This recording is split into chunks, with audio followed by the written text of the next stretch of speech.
My mom has a permanently stuck in the 80s thing.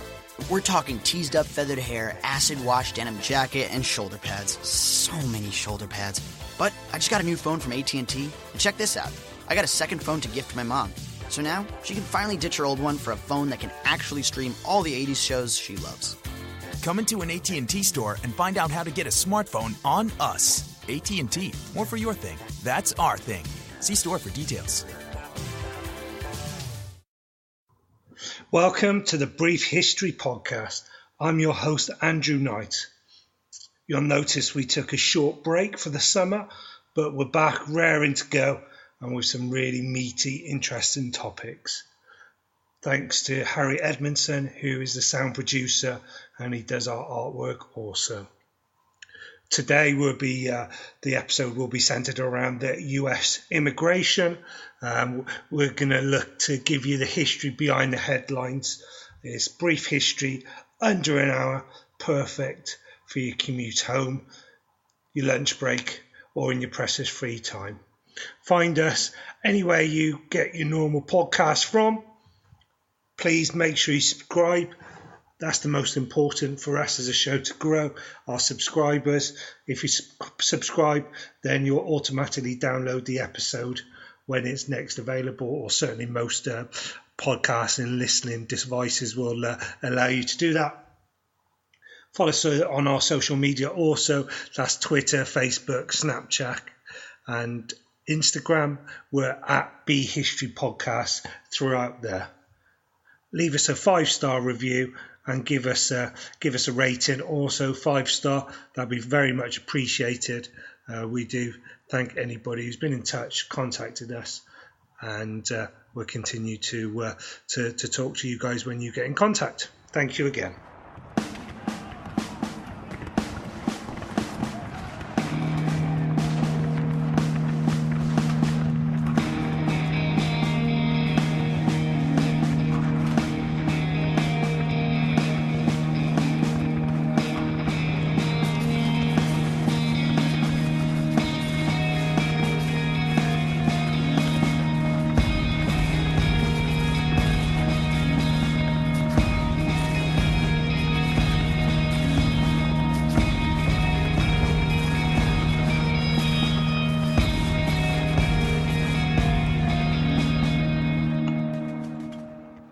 The history of the immigration to the United States details the movement of people to the US starting from the first European settlements from around 1600. Beginning this time, British and other Europeans settled primarily on the East Coast. Later, Africans were imported as slaves. The United States experienced successive waves of immigration, particularly from Europe. Immigrants sometimes paid the cost of transoceanic transportation by becoming indentured servants after their arrival in the New World. Later, immigration rules became more restrictive.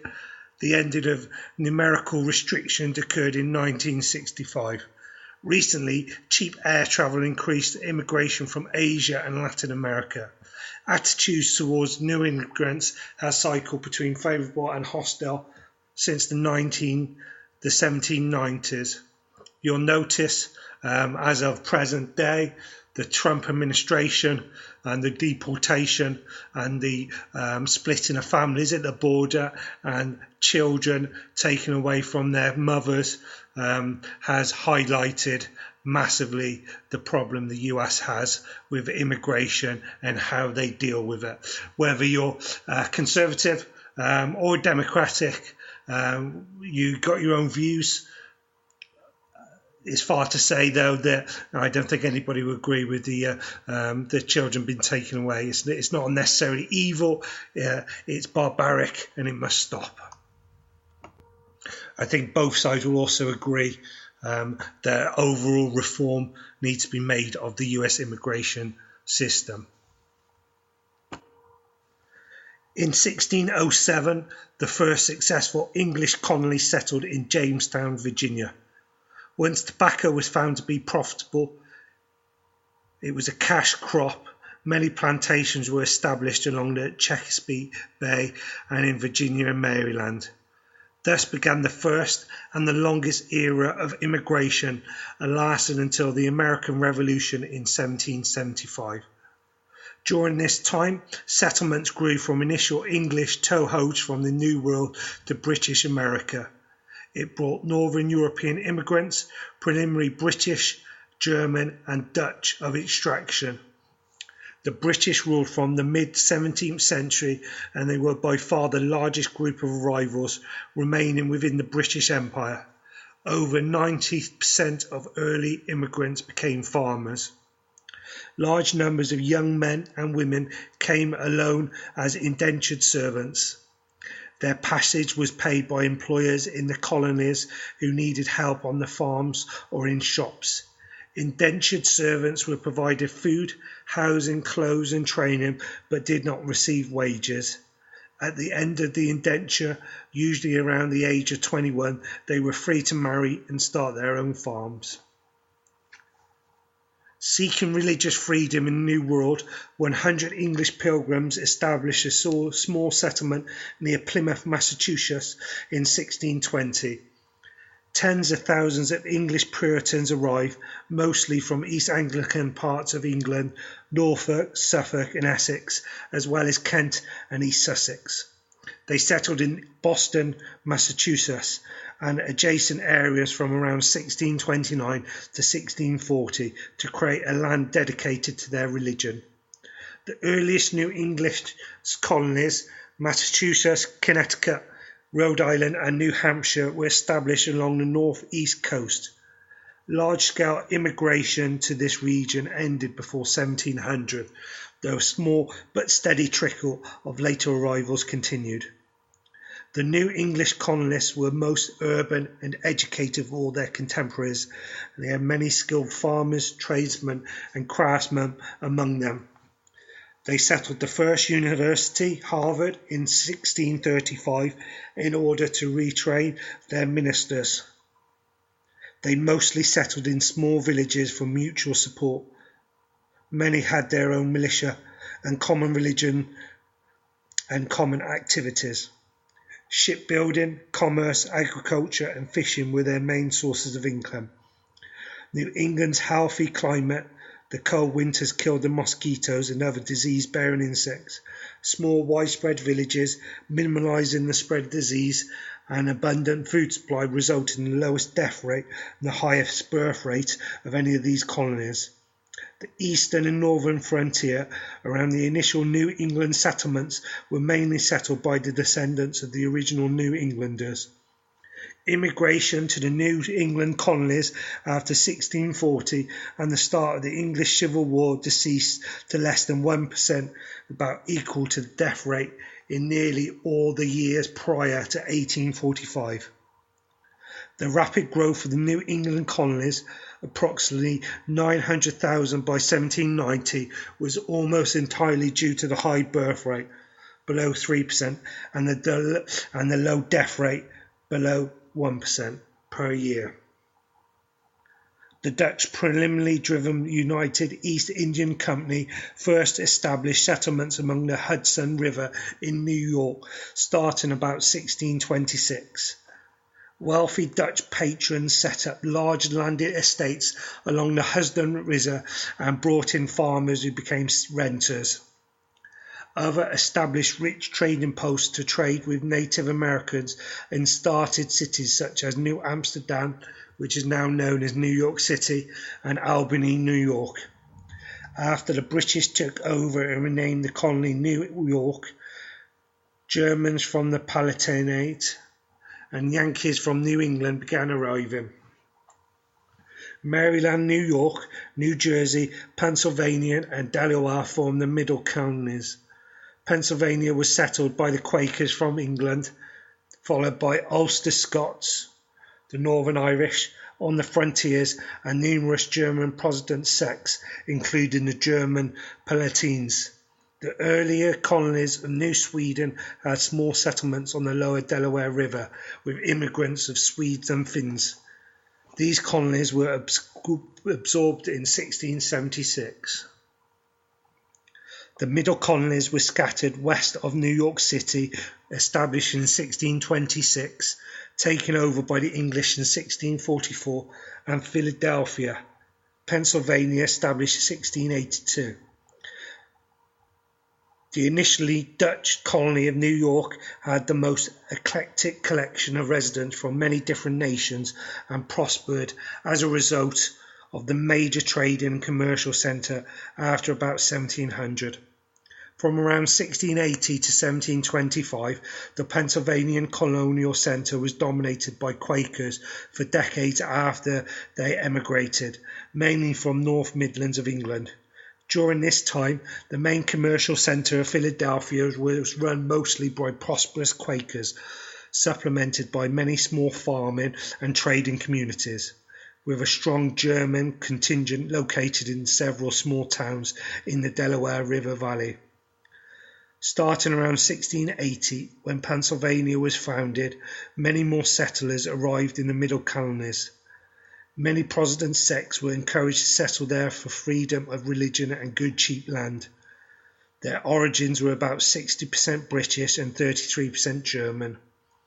By 1780, New York's population was around 27% descendants of Dutch settlers, about 6% were African, and the remainder were mostly English, with a wide mixture of other Europeans. New Jersey and Delaware had a major British population, with 7 to 11% German descendants and about 6% African population, with a small contingent of Swedish descendants of New Sweden. The colonial frontier was mainly settled from about 1717 to 1775. These were mostly Presbyterian settlers from northern England border islands, Scotland and Ulster, fleeing hard times and religious persecution. The fourth major centre of settlement was the western frontier, located in the western parts of Pennsylvania in the south, which was settled during the early to late 18th century by mostly Scots-Irish, with others mostly northern England borderlands. Some French Huguenots and Germans were also present. Between 250,000 to 450,000 Scottish-Irish migrated to America in the 18th century. The Scotch-Irish soon became the dominant culture of the Appalachians from Pennsylvania to Georgia. Areas where people reported American ancestry were the places where, historically, Northern English, Scottish and Scotch-Irish Protestants settled. In the interior of the South and the Appalachian region, Scotch-Irish American immigrants were made up of people from southernmost counties of Scotland and who had settled initially in Ireland. They were heavily Presbyterian and largely self-sufficient and generally hostile to Native Americans and Catholics. The Scots-Irish arrived in large numbers during the early 18th century, and they often preferred to settle in the back country and the frontier from Pennsylvania to Georgia, where they mingled with second-generation and later English settlers. They enjoyed the very cheap land and independence from established government common to frontier settlements. Often the main port of entry for these immigrants were Philadelphia, after which they, or many cases, descendants migrated west and south. The mostly agricultural southern English colonies initially had very high death rates from new settlers due to malaria, yellow fever and other diseases, as well as skirmishes with Native Americans. Despite this, a steady flow of new settlers, mostly from central England and London area, kept up population growth. Initially, the large plantations were mostly owned by friends, mostly minor aristocrats and the British appointed governors. A group of Gaelic-speaking Scottish Highlanders created a settlement at Cape Fear in Northern Carolina, which remained culturally distinctive until the mid-18th century, at which point it was swallowed up by the dominant English origin culture. Many settlers arrived in indentured servants who had to work off their passage with 5 to 7 years of work for room and board, clothing and training, but no cash wages. After these terms of indentures expired, most of the indentures settled small farms on the frontier. The southern colonies were about 55% British, 38% black, and roughly 7% German. The Atlantic slave trade preliminarily ceased after 1775 and was outlawed in 1808, although some slaves were smuggled in thereafter. After 1630, the initial areas of settlement had been largely cleared of Native Americans by major outbreaks of measles, smallpox, and bubonic plague, beginning decades before the settlers began arriving in large numbers. The leading killer was smallpox, which arrived in the New World around 1510 to 1530. While the 13 colonies differentiated in how they settled and by whom they had many commonalities, nearly all settled in financially by privately organised British settlers or families using in free enterprise without any significant English royal or parliamentary government support or input. Nearly all commercial activity was run in small, privately owned businesses with good credit both at home and in England, which were essential since they are often cash poor. Most settlements were largely independent of British trade since they grew or made nearly everything they needed. The average cost of imports per household was £5 to £15 per year. Most settlements were created by complete family groups with several generations offering present. The population was typically rural, with close to 80% owning to the land they lived and farmed on. After in 1700, as the Industrial Revolution progressed, more of the population started to move to cities, much like that had happened in Britain.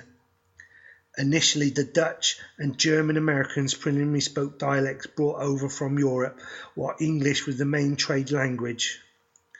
Governments and laws primarily occupied the English.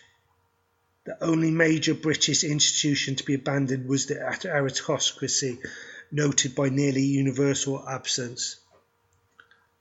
The settlers generally established their own popularly elected governments and courts on as many levels as they could, and were nearly all within years self-governing, self-supporting, and self-replicating. This self-ruling pattern became so ingrained that almost all new settlements would have their own government up and running shortly after arrival for the next 200 years. After the colonies were initially settled, their population growth was made up almost entirely of natural growth, with foreign-born immigrant populations rarely exceeding 10%, except in isolated instances.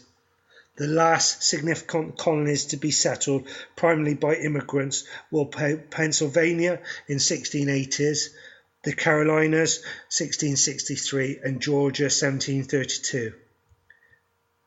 Even here, the immigrants came mostly from England and Scotland, with the exception of a large Germanic contingent to Pennsylvania. Elsewhere, internal American migration from other colonies provided all the settlers for each new colony or state. Populations grew by 80% at a 3% natural annual growth rate sustained over a 20-year interval. Over half of all new British immigrants to the south initially arrived as indentured servants. They were mostly poor young people who couldn't afford to work in England and couldn't afford passage to America. In addition, about 60,000 British convicts were transported to the new British colonies in Georgia in the 18th century. Most of these so-called convicts were guilty of being very poor and out of work. Serious criminals were generally executed.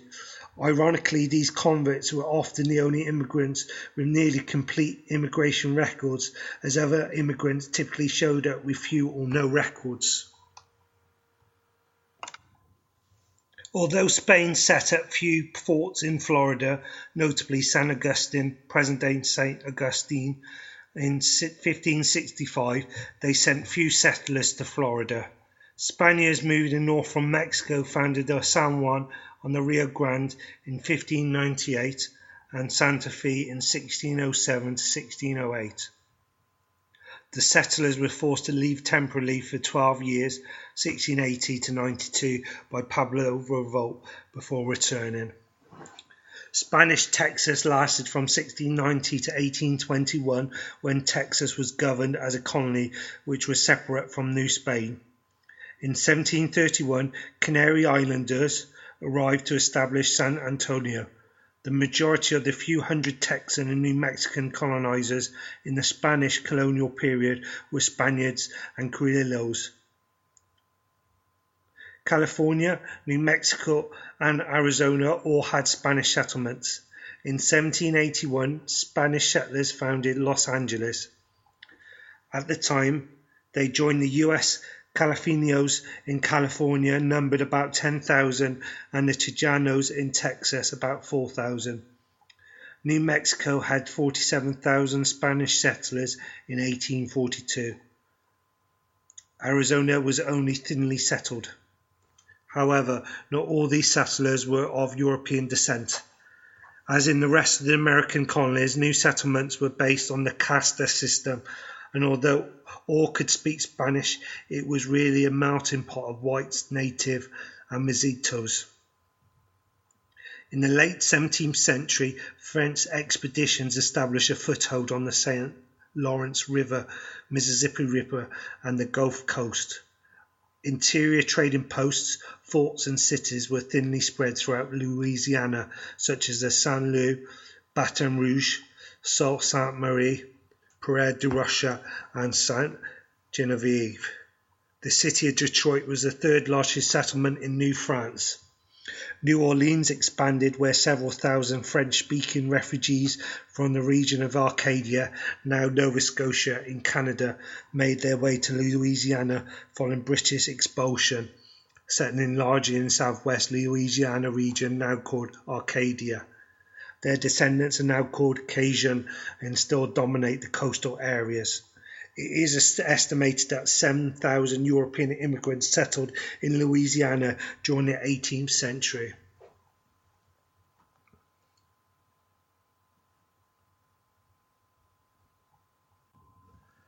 There was relatively little immigration from 1770 to 1830, while there was significant emigration from the US to Canada, including about 75 loyalists, as well as Germans and others looking for better farmland in what is now Ontario. Large-scale immigration resumed in the 1830s from Britain, Ireland, Germany, and other parts of Central Europe, as well as Scandinavia. Most were attracted by cheap farmland. Some were artisans and skilled factory workers attracted by the first stage of industrialization. The Irish Catholics were preliminary unskilled workers who built a majority of canals, railroads, settling in urban areas. Many Irish went to the emerging textile mill towns of northeast, while others became longshoremen in the growing Atlantic and Gulf port cities. Half the Germans headed to farms, especially in the Midwest, with some to Texas, while the other half became craftsmen in urban areas. Nativism took the form of political anti-Catholicism, directly mostly at the Irish as well as Germans. It became important briefly in the mid-1850s in the guise of the Know Nothing Party. Most of the Catholics and German Lutherans became Democrats, and most of the other Protestants joined the new Republican Party. During the Civil War, ethnic communities deported and supported the war and produced large numbers of soldiers on both sides.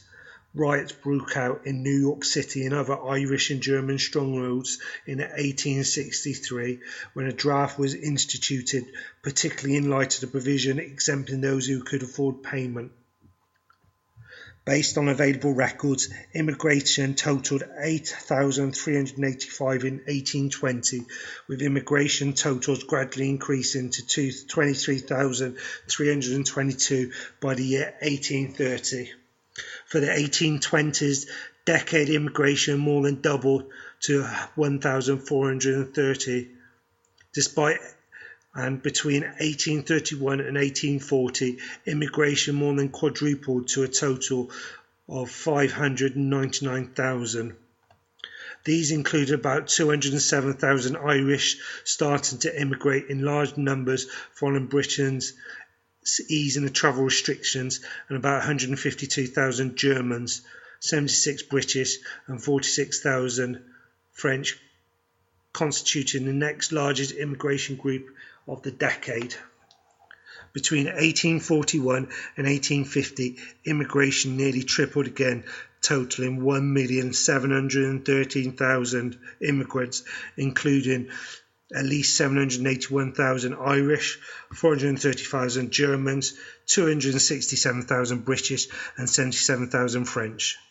The Irish, driven by the potato famine of 1845 to 49, emigrated directly from their homeland to escape poverty and death. The failed revolutions of 1848 brought many intellectuals and activists to exile in the US. Bad times and poor conditions in Europe drove people out, while land, relatives and freedom, opportunities and jobs in the US lured them in. Starting in 1820, some federal records, including ship passenger lists, were kept for immigration purposes, and a gradual increase in immigration was recorded. More complete immigration records provided data on immigration after 1830. Though conducted since 1790, the census of 1850 was the first in which place of birth was asked specifically. The foreign-born population in the US likely reached its minimum around 1815 at approximately 100,000 or 1% of the population. By 1815, most of the immigrants who arrived before the American Revolution had died. There had been almost no new immigration thereafter. Nearly all population growth up to 1830 was by internal increase. Around 98% of the population was native born. By 1850, this shifted around 90% native born. The first significant Catholic immigration started in the mid-1840s, shifting the population from around 95% Protestant down to 90% by 1850. In 1848, the Treaty of Guadalupe Hidalgo concluded the Mexican War, extended U.S. citizenship to approximately 60,000 Mexican residents in the New Mexican Territory and 10,000 living in California. An additional approximate 2,500 foreign-born Californian residents also became U.S. citizens. In 1849, the California Gold Rush attracted 100,000 would-be miners from Eastern U.S., Latin America, China, Australia and Europe. California became a state in 1850 and with a population around 90,000. Between 1850 and 1930, about 5 million Germans migrated to the United States, peaking between 1881 and 1885, when 1 million Germans settled primarily in the Midwest. Between 1820 and 1930, 3.5 million British and 4.5 million Irish entered America. Between 1845, most Irish immigrants were Protestants. After 1845, Irish Catholics began arriving in large numbers, largely driven by the Great Famine. After 1880, larger steam-powered ocean-going ships replaced sailing ships, which resulted in lower fares and greater immigrant mobility. Meanwhile, farming improvements in southern Europe and the Russian Empire created surplus labour. Young people between the ages of 15 to 30 were predominant among newcomers. This wave of migration, constituting the third episode in the history of US immigration, may be better referred to as a flood of immigrants, as nearly 25 million Europeans made the long trip. Italians, Greek, Hungarians and Poles and other speaking Slavic languages made up the bulk of this migration. 2.5 to 4 million Jews were among them. Each group envisaged a distinctive migration pattern in terms of gender balance within the migration pool and the prominence of their migration. their literacy rates, the balance between adults and children, and the like. But they shared one overarching characteristic. They flocked to urban destinations and made up the bulk of the US industrial labour pool, making possible the emergence of such industries as steel, coal, automotive, textile and garment production, enabling the United States to leap in front of the ranks of the world's economic giants. Their urban destinations, numbers and perhaps their antipathy towards foreigners led to the emergence of second waves of organised xenophobia. By 1890s, many Americans, particularly from the ranks of well-off, white and native-born, considered immigration to pose a serious danger to the nation's health and security. In 1893, a group formed the Immigration Restriction League, and it, along with other similarly inclined organisations, began to press Congress for severe curtailment of foreign immigration. Irish and German Catholic immigration was opposed in the 1850s by the nativist Know Nothing movement. Originating in New York in 1843 is the American Republican Party, not to be confused with the modern Republican Party. It was empowered by popular fears that the country was being overridden by Catholic immigrants who were often regarded as hostile to American values and controlled by the Pope in Rome. Active mainly from 1854 to 56, it strove to curb immigration and neutralization, though its efforts met with little success. There were prominent leaders and largely middle class and Protestant memberships fragmented over the issue of slavery, most often joining the Republican Party by the time of 1860 presidential election.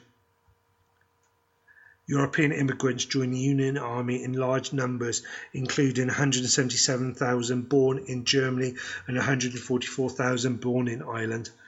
Many Germans could see the parallels between slavery and serfdom in the old fatherland. Between 1840 and 1930, about 900,000 French Canadians left Quebec in order to immigrate to the United States and settle mainly in New England. Considering the fact that the population of Quebec was only 892,061 in 1851, this was a massive exodus. 13.6 million Americans claimed to have French ancestry in the 1980 census. A large portion of them had ancestors who emigrated from French Canada, since immigration from France was low throughout the history of the United States.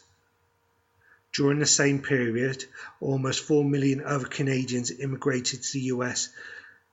In New England states, 12% of the population can trace its ancestry back to Quebec, and 10% can trace its ancestry back to the Maritime provinces.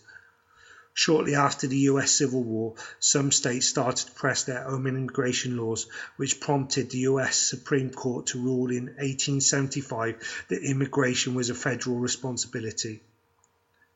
In 1875, the nation passed its first immigration law, the Page Act of 1875, also known as the Asian Exclusion Act, outlawing the importation of Asian contract laborers, any Asian women who would engage in prostitution, and all people considered to be convicts in their own countries. In 1882, Congress passed the Chinese Exclusion Act. By excluding all Chinese labourers from entering the country, the Chinese Exclusion Act severely curtailed the number of immigrants of Chinese descent allowed into the United States for 10 years. The law was renewed in 1892 and 1902. During this period, Chinese migrants illegally entered the United States through the loosely guarded US-Canadian border.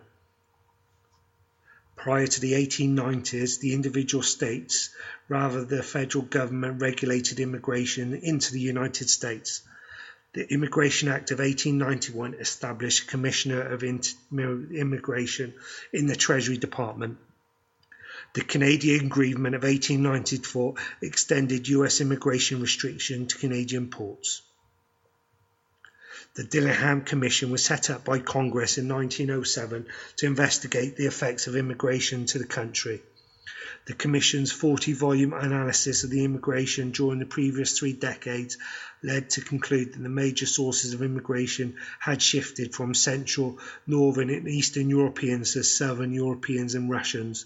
It was, however, adapted to make generalizations about regional groups that were subjective and failed to differentiate between the distinctive cultural attributes.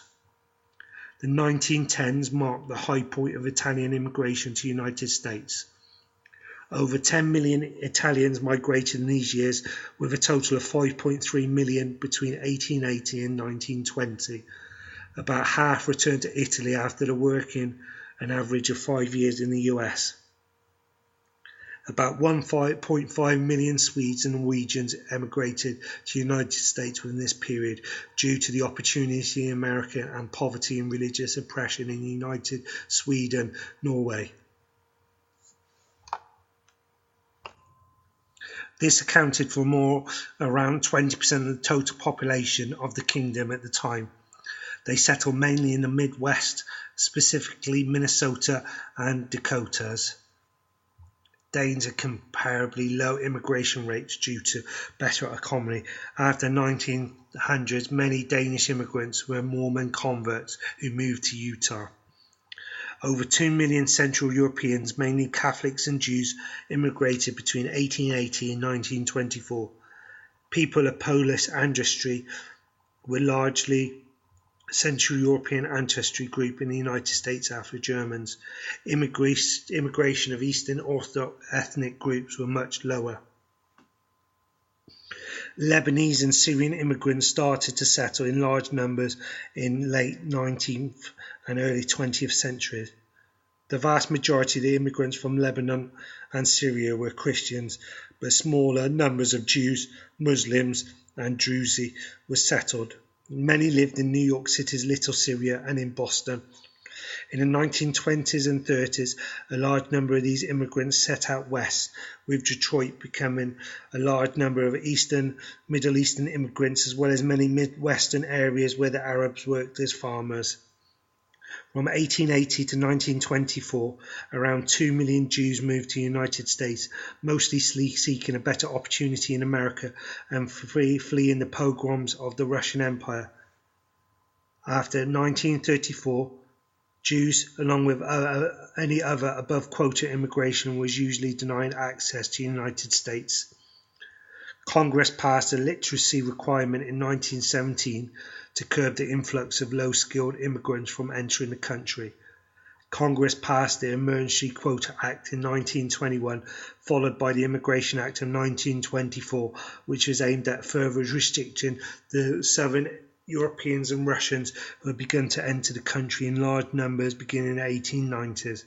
This ultimately resulted in precluding all extra immigration to the United States, including Jews fleeing Nazi German persecution.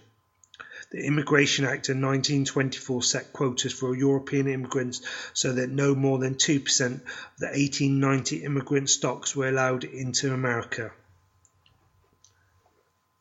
New immigration was a term from late 1880s that came from the influx of Catholic and Jewish immigrants from Italy and Russia, areas that previously sent out few immigrants. The majority of immigrants came through New York, thus making the Northeast a target of settlement. There was various efforts such as the Galveston movement to redirect immigrants to other ports and to disperse some of the settlement to other areas of the country. Nativists feared the new arrivals lacked the political and social and occupation skills needed to successfully assimilate into the American culture. This raised the issue of whether the US was still a melting pot or had just become a dumping ground, as many old stock Americans worried about negative effects on the economy, politics and culture. A major proposal was to impose a literacy test whereby applicants had to be able to read and write their own language before they were admitted. Restrictions proceeded piecemeal over the course of the late 19th and early 20th centuries, but immediately after the end of World War I, 1914-18, and into the early 1920s, Congress changed the nation's basic policy about immigration. The the National Origins Formula of 1921 and its final form in 1924 not only restricted the number of immigrants who might enter the United States, but also assigned slots according to quotas based on national origins.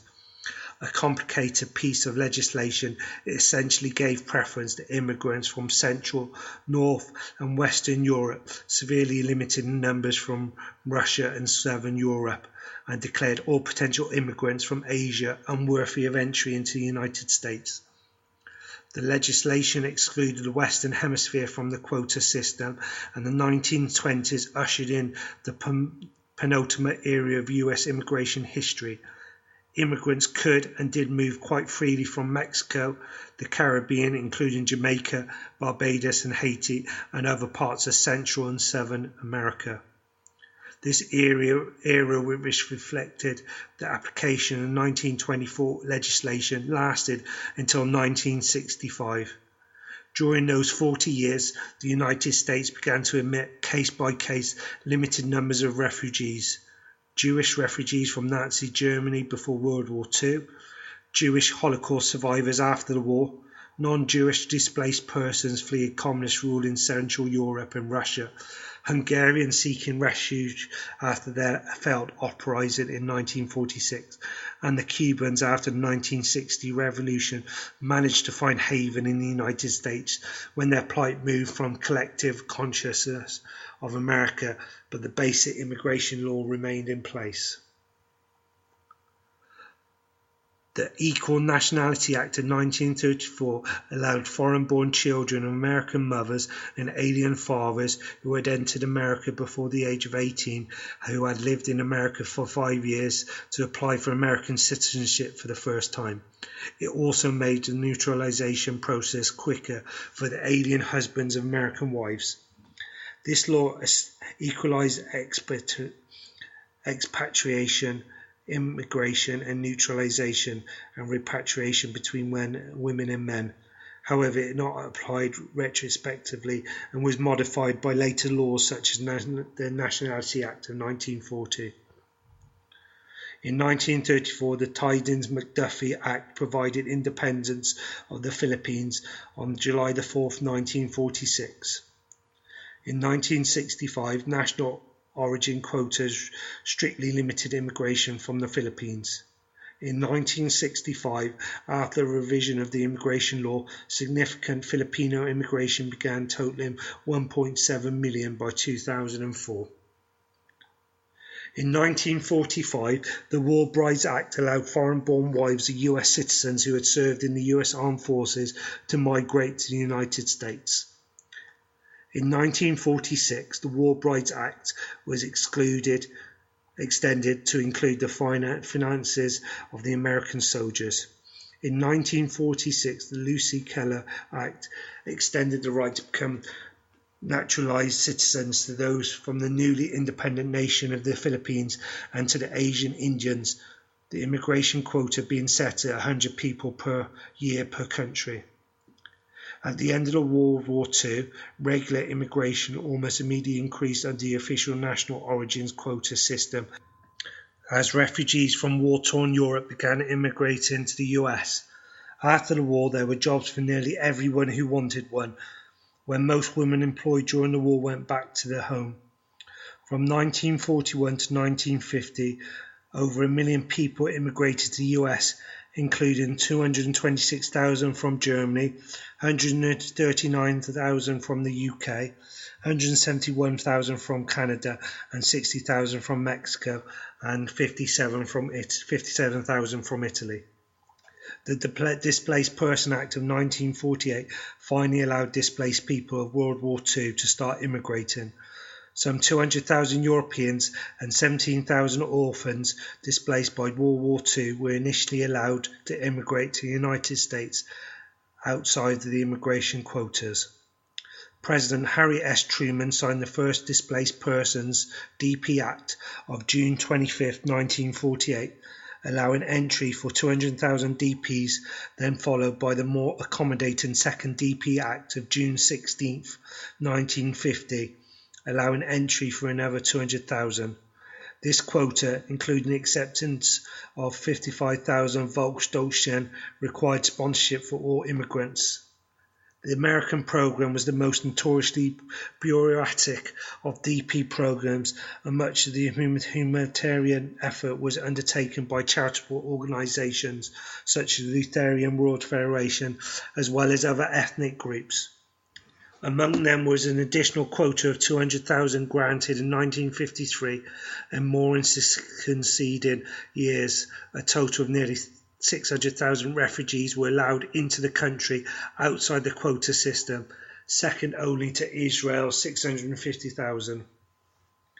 In 1950, after the start of the Korean War, the Internal Security Act barred admission of communists who might engage in activities, quote, which would be prejudicial to the public interest or would endanger the welfare or safety of the United States, end quote. In 1950, the invasion of South Korea by North Korea started the Korean War and left the war-ravaged Korea behind. There was little US immigration due to the national origin quotas of the immigration law. Significant Korean immigrations began in 1965 after a revision of the law totaling 848,000 by 2004. For more information on the Korea War, check out my previous episode. Now, in 1959, the McCarran-Walker Immigration Act affirmed the national origins quota system of 1924 and limited total annual immigration to 1/6 of the population of the continental United States in 1920, or 1,750,455. This exempted the spouses and children of US citizens and people born in the Western Hemisphere from the quota. In 1953, the Refugee Relief Act extended refugee status to non-Europeans. In 1954, Operation Wetback forced the return of 1,000 illegal immigrants to Mexico. Between 1944 and 1954, the decade of the wetback, the number of illegal immigrants coming from Mexico increased by 6,000%. It is estimated that before Operation Wetback got underway, more than 1 million workers had crossed the Rio Grande illegally.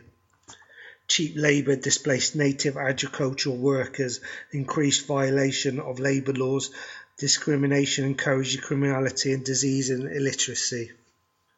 According to a study conducted in 1950 by the President's Commission on Migratory Labour in Texas, the Rio Grande Valley cotton growers were paying approximately half the wages paid elsewhere in Texas. The United States Border Patrol, aided by municipal, county, state, federal authorities and the military, began a quasi-military operation of search and seizure of illegal immigrants. Fanning out from the lower Rio Grande Valley, Operation Wetback moved northward. Initial illegal immigrants were repatriated through Presidio because the Mexican city across the border, Ojinga, had rail connections to the interior of Mexico by which workers could be quickly moved on to Durango. The forces used by the government were relatively small, perhaps no more than 700 men, but were augmented by Border Patrol officials who hoped to scare illegal workers into fleeing back to Mexico. Ships became a preferred mode of transport because they carried illegal workers farther from the border than buses, trucks or trains. It is difficult to estimate the number of illegal immigrants left due to the operation. Most left voluntarily. The INS claimed as many as 1.3 million, though the number officially apprehended did not come anywhere near this total. The program ultimately abandoned due to questions surrounding the ethics of the implementation. Citizens of Mexico descendants complained of police stopping all Mexican-looking people and utilizing extreme police state methods, including deportation of American-born children who were citizens by law. The failed 1956 Hungarian Revolution, before being crushed by the Soviets, forged a temporary hole in the Iron Curtain that allowed a burst of refugees to escape, bringing 245,000 new Hungarian families by 1960. From 1950 to 1960, the US had 2.5 million new immigrants, with 477,000 arriving from Germany, 185,000 from Italy, 52,000 new arrivals from Netherlands, 203,000 from the UK, 46,000 from Japan, and 300,000 from Mexico, with 377,000 from Canada. The 1959 Cuban Revolution, led by Fidel Castro, drove upper and middle classes to exile, with nearly 500,000 families emigrated to the US during the 1970s. This facilitated by the 1966 Cuban Adjustment Act, which gave permanent residential status to Cubans physically present in the United States for 1 year if they entered after the 1st of January 1959. Thanks for listening to this episode of the Brief History Podcast. I've been your host, Andrew Knight. This is on the US immigration history and Trump's war and the current crisis with families being ripped from their babies and deported back to their country. In the second episode, we'll talk about the Hart-Keller Act, the 1980s immigration since then, and arguments for and against on either side. We'll look at the Republican and the Democratic points of view. If you haven't already, please subscribe. It's most important. You'll get all your episodes notified when they're released. In most cases, downloaded straight for you. You don't have to do anything. They're ready for you to listen the next time you want to. So please subscribe to your listening device where you get your podcast from.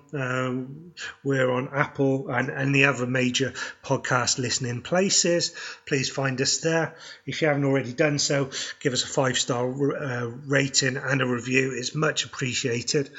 Please contact us, tell us what you think, give us ideas for our next episode. We're starting to run out of ideas, and we want to do episodes on what you want to hear, so please let us know. Find us on all the major social media outlets, and that's Facebook, Twitter, Snapchat, and Instagram. We're the B History Podcast. Like, follow, retweet, comment, friend, join the group, do what you normally do on the socials. Once again, thank you for listening to the podcast. This has been your Brief History Podcast. I'm Andrew Knight, your host. Harry Edmondson does the artwork, and he's the sound producer also. This is the Brief History Podcast. We give you the history behind the headlines, comprehensive history, under an hour, perfect for the commute home, on your lunch break or in your precious free time, or even when you're doing your chores. We're educate and entertain. See you next week.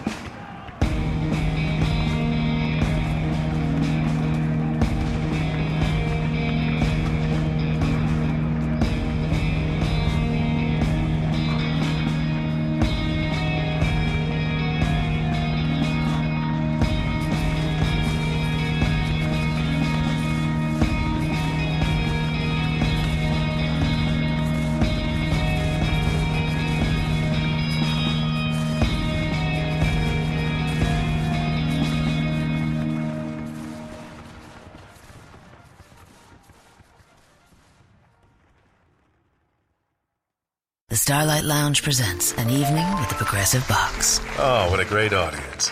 Let's dim the lights for this next one. Nope, too much. There it is. Gotta get things just right. Like Progressive's Name Your Price tool. Tell us what you want to pay, and we help you find coverage options that fit your budget. And now, the mood is right. Wait, the lights are back on again. Trudy, can you? And now it's completely dark. Progressive Casualty Insurance Company and Affiliates. Price and coverage match limited by state law.